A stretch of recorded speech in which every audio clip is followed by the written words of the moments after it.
Take a look at this chart. This is what has happened to India's economy over the last 60 years. It is stable and growing almost continuously. But what will happen to its population? Over the same period, there will be 3 times as many Indians. In simple words, there will be almost a billion more. Just imagine, India, a former British colony controlled and oppressed by London for centuries. This year, it has surpassed London. That is how India now produces more goods and services than Britain. The only 4 countries ahead are the United States, China, Japan, and Germany. But, in fact, India is still a very poor country. On average, people live here on the same level as Cape Verde, Morocco, or Uzbekistan. And yet, there is more and more oil flowing in and more software, medicine, cars, and movies being produced in India every year. All in all, India today has a reputation as the most promising economy in the world. But the country is constantly in conflict with its neighbor, Pakistan. For 75 years, it has been occupying territories that Pakistan considers its own. Today, there are 3 possible conflicts that can trigger a nuclear Third World War. In the first place is, well, obviously, a direct conflict between the US, Russia, or China. As you can see, it could start in Ukraine or even in Taiwan. The third most likely war is between Israel and Iran. The Israelis presumably have nuclear weapons. Tehran doesn't have it, but they want the nuclear weapon by any means in order to impose their own order in the region. You can imagine how desires may end up. In second place, among the probable causes of the global nuclear apocalypse is the confrontation between the 2 official nuclear powers, India and Pakistan. They were once a single state, British Raj. Look at their flag. It is very similar to that of Canada before 1964, and to what Australia or New Zealand still have today. For those who don't know, they were all one big British empire. It all starts with Vasco da Gama. Whoever has forgotten school classes, this is the Portuguese navigator who, instead of Columbus, lost somewhere in America, was the first to sail the sea route from Europe to India. Europeans sought that route to trade more and faster across the sea. The Europeans and India are the first to benefit from this trade. But the Western guys realized that their weapons are stronger, and India is not one united and strong nation. There are about 400 of them. So, the British first conquered India and then competently used the famous divide and conquer principle. Thus, in the 200 years of their rule, they have incited or orchestrated various conflicts so that their subjects would fight rather than be united with each other. And not fight with power, but with each other. Meanwhile, the British were exploiting the colony in a very profitable way. They took raw materials from India like sugar, tea, spices, cotton, and wool. The latter was essential for the advanced British factories and plants. In England, the Industrial Revolution was underway. The things produced in those factories like textiles, ready-made clothes, and machine tools were then all sold to India. The British made particularly good use of their new colony when it came to tea. In the early 19th century, tea was grown and traded by only one country, China. That is, this country was a monopolist, setting the price and dictating terms to everyone. It was not a good thing, especially when the rich Europeans were getting more and more addicted to this drink. There is no way to negotiate favorable supply terms with China at the time, but they managed to infiltrate Fortune, a Scottish botanist, as a spy. He sneaks in the Chinese tea plantations and finds out all the secrets. Meanwhile, in India, in the Assam region, the oldest forests are being cut down to replace them with huge tea plantations. As early as 1860, the British delivered to Europe the first tea, so to speak, of their own Indian production. Today, India is one of the world leaders in this business. USA, by the way, is in the top countries who buy this tea. Well, let's go back to colonial India to see how it ceased to be a colony. When someone becomes an oppressor, sooner or later there will be someone who will put an end to this unfair behavior. In India, that person was Mahatma Gandhi. Surely most of you have heard of his ideas of nonviolent resistance to evil and that his fervent speeches would eventually collapse the British Empire, allowing India to gain its independence. But let's start with the fact that the ideology of nonviolent resistance to evil comes from Russia. Yes, this sounds rather surprising in 2023, but the author of these ideas is Lev Tolstoy. And do you know who corresponds with the great Russian philosopher? Exactly, young Mahatma Gandhi. He translates Tolstoy's work into Hindi and considers Lev Tolstoy his teacher and calls him a Russian titan. It all took place in 1942 in Bombay. There, Gandhi urged the vast crowd to disobey the colonial authorities and spoke openly of India's future independence from the British Empire. He urged his compatriots to abandon all prejudice, personal, racial, caste, or national, and invited them to follow his life motto, "Do or die." We shall either free India or die in the attempt. We shall not live to see the perpetuation of our slavery. Guys, think about it. These are the kinds of leaders often lacking in societies that seem to remain enslaved. Gandhi movement was a big problem for the British colonial government. Why? Well, because what can be done with a protest? You can disperse it. A revolution can be suppressed. A rebellion can be drowned in blood. But what can you do with a dissenter who has no weapon in his hands but a stick? Of course, the formidable British Prime Minister Winston Churchill in his speeches urged to starve Gandhi to death in prison. That sounds familiar. But in the end, Gandhi and his ideology succeeds in convincing, and India becomes independent. Unfortunately, the violence won't end with that. It's just the beginning. Once the Hindus and Muslims got their long-awaited freedom, they started killing each other even more brutally than the British troops had done, and the former colony would just break up into India and Pakistan. One of the problems is that the borders of India and Pakistan are drawn in just 40 days by a man who has never been to India. He based his decision solely on colonial census data. The logic is simple. If there is a majority of Muslims in the region, then the territory belongs to Pakistan. If Hindus, then the territory belongs to India. But do you remember that there are far more than two population groups in India, right? Moreover, most of the local princes do not want to join either India or Pakistan. They would like to get their own independence. At the same time, everybody knows that there is no other choice. Otherwise, it will cause a real massacre. Eventually, each state makes a choice. Only 3 princely states declare a categorical rejection. The first was Junagadh district. Contrary to the maps drawn, they wanted to join not India, but Pakistan, even though there was simply no common border by land. So, what? They decided to reach the future center by sea, such an analog of the Kaliningrad region and Russia. But the Indians are against it. Wait a minute, 96% of you are Hindus. What Pakistan? You must be a part of India. What, you don't want to? Then we'll solve it in an old classic way. Delhi cut off fuel and coal supplies, disrupted air and postal communications, and, naturally, introduced troops. The local ruler fled Pakistan and the state joined India. On the other hand, Jammu and Kashmir regions had a different fate.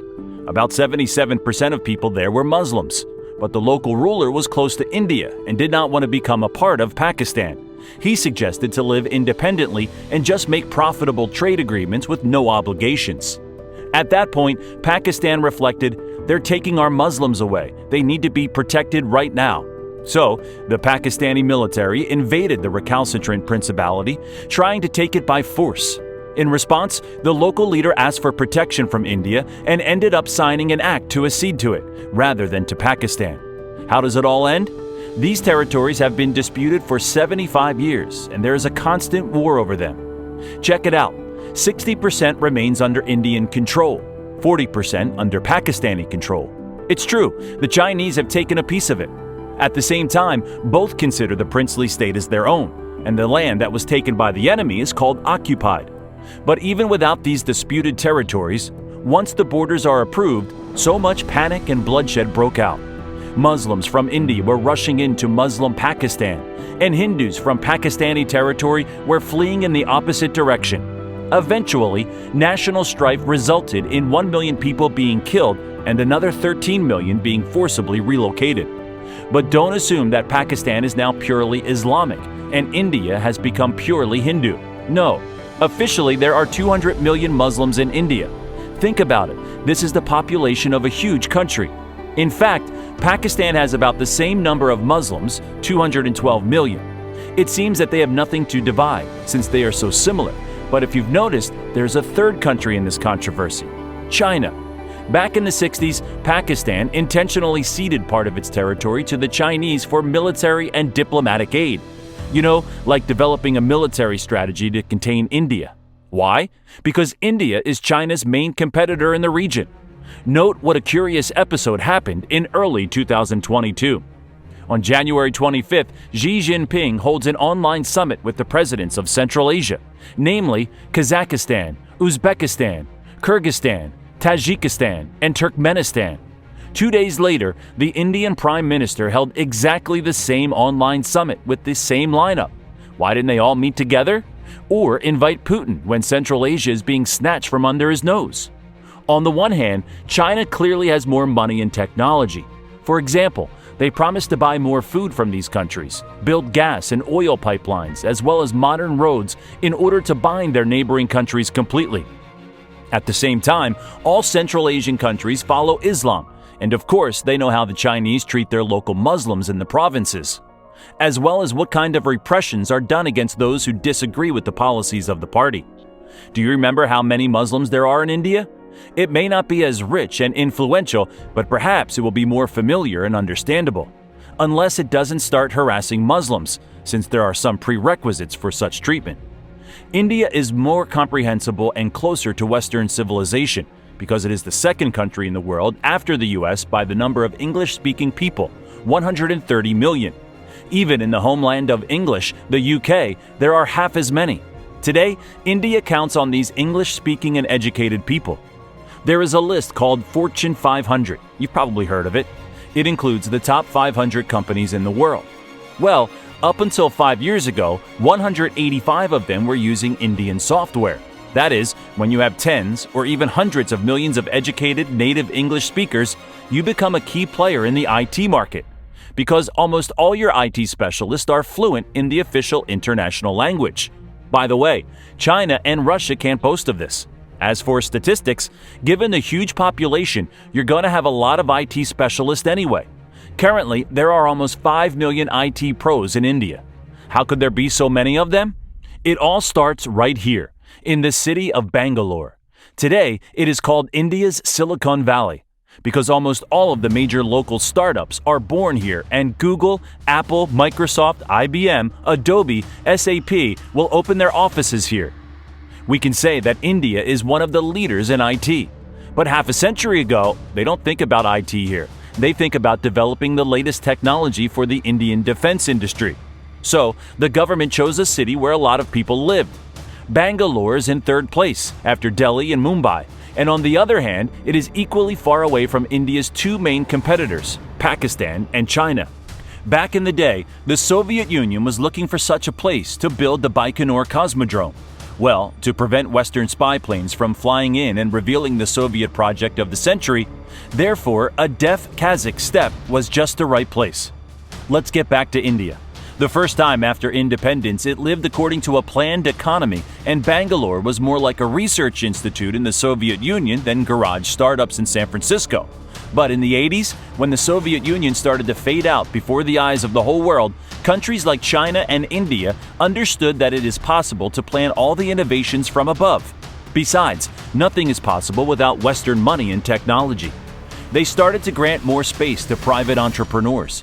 It was here, in Bangalore, that one of today's richest Indian companies, Infosys, emerged in 1981 with a startup capital of only $250. Today, it is worth around $80 billion. If it was an American company, it would be one of the top 100 companies by market capitalization in the U.S. Since 1984, American companies have started to open branches in Bangalore. Can you guess why? To recruit qualified engineers and exploit low development costs. When the USSR finally collapsed, India and China started to liberalize everything, thus allowing many companies, Infosys included, to prosper. In 1993, Infosys went public and built India's first campus for programmers. People from all over the country started coming to Bangalore in search of education and work. And then, in the 2000s, the most promising Indian IT startups emerged here. Today, Bangalore is one of the 6 unicorn capitals of the world. For those who don't know, unicorns have been called companies that broke from scratch and now are worth $1 billion or more. Of course, the main city for unicorns is San Francisco. In second place is New York. Next are Beijing and Shanghai.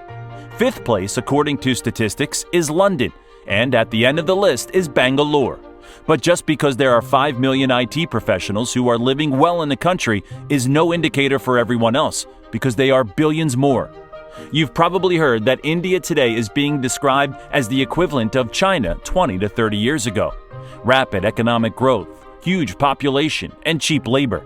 Everyone who has natural resources, like Russia, expects that the Indian economy will need more and more energy, gas, oil, and natural resources.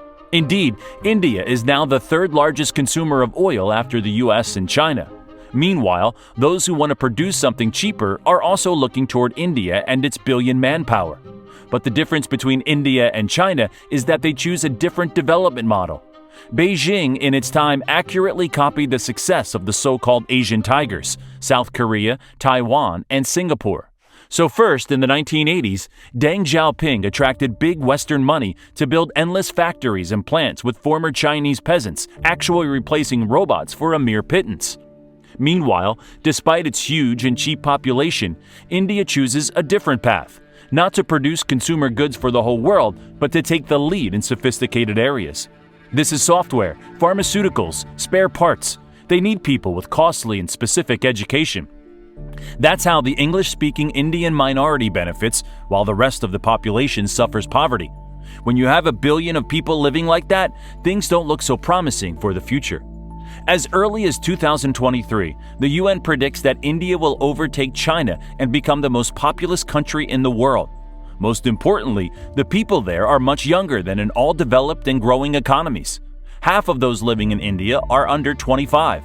Compare the average age of an Indian, a Chinese, and a Japanese. Such a young society adapts to and develops new technologies much easier and better. On the other hand, do you know how hard it is to survive in a country where, according to statistics, every month a new million people enter the labor market? The competition is insane.